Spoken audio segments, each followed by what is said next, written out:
विष्णू पोपट खांडवाले यांचं सोलर आपण सर्व्हिसिंग करणार आहोत। 500 लिटरचं हे सोलर आहे, जम्बो ट्यूब आहे आणि हे 300 लिटरचं आहे। तर दोन्ही सोलर आपण सर्व्हिसिंग करणार आहोत। चला बघूया पुढील प्रक्रिया कशी असते ते।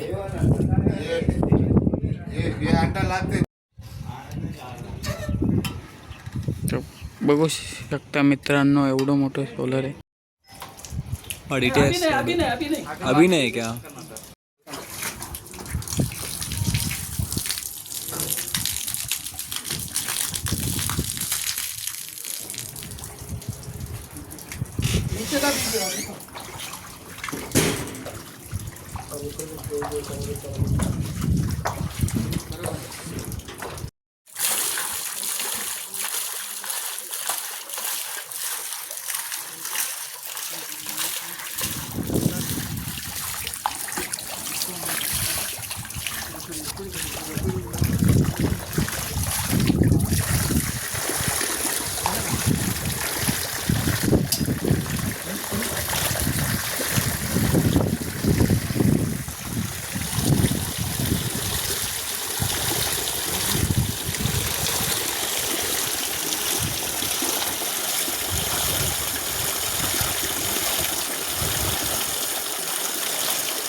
तर बघू शकताय मित्रांनो, विष्णू खांडवाले यांच्या आपण 500 लिटर सोलरच्या पूर्ण ट्यूबा खोललेल्या आहे।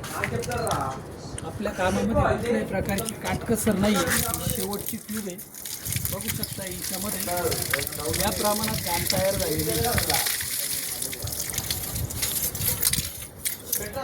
या प्रमाणात घाण जर असेल तर निश्चितच हिवाळ्यात आणि पावसाळ्यात पाणी तापत नाही। त्यासाठी आपलं सोलर साफ करणं गरजेचे असते। तुमच्या लक्षात येईलच, या प्रमाणात क्षार साचलेले, इतक्या प्रमाणात जर क्षार असतील तर निश्चितच सोलर पाणी तापवणार नाही। त्यासाठी सोलरमधले जर क्षार जर काढले तर कमी वेळात लवकरात लवकर आपल्या सोलरचं पाणी तापेल। आणि दुसरी गोष्ट विशेष म्हणजे सांगावी वाटते तुम्हाला की ही जम्बो ट्यूब आहे।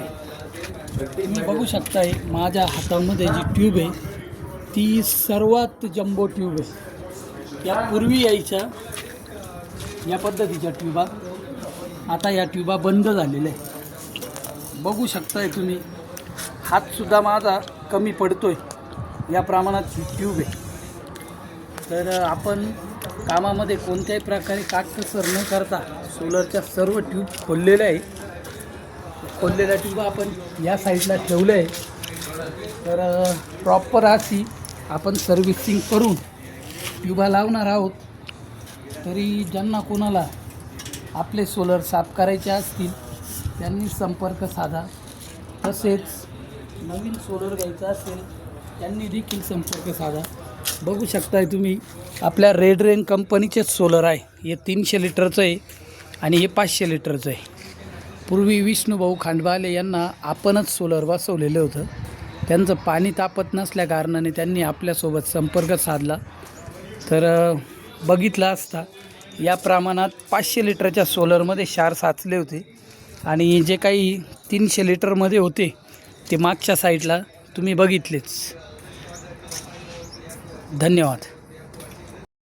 या पद्धतीने विष्णूभाऊ खांडवाले यांचं सोलर सर्व्हिसिंग करून सर्व ट्यूब आपण लावून दिलेलं आहे। बघू शकताय कोणतीच ट्यूब फुटलेली नाही आहे अथवा ब्रेक नाही आहे। हे 500 लिटरचं सोलर आहे, त्याचबरोबर 300 लिटरचं देखील बघू शकताय तुम्ही, कुठल्याच प्रकारची ट्यूब फुटलेली नाही आहे किंवा ब्रेक नाही आहे।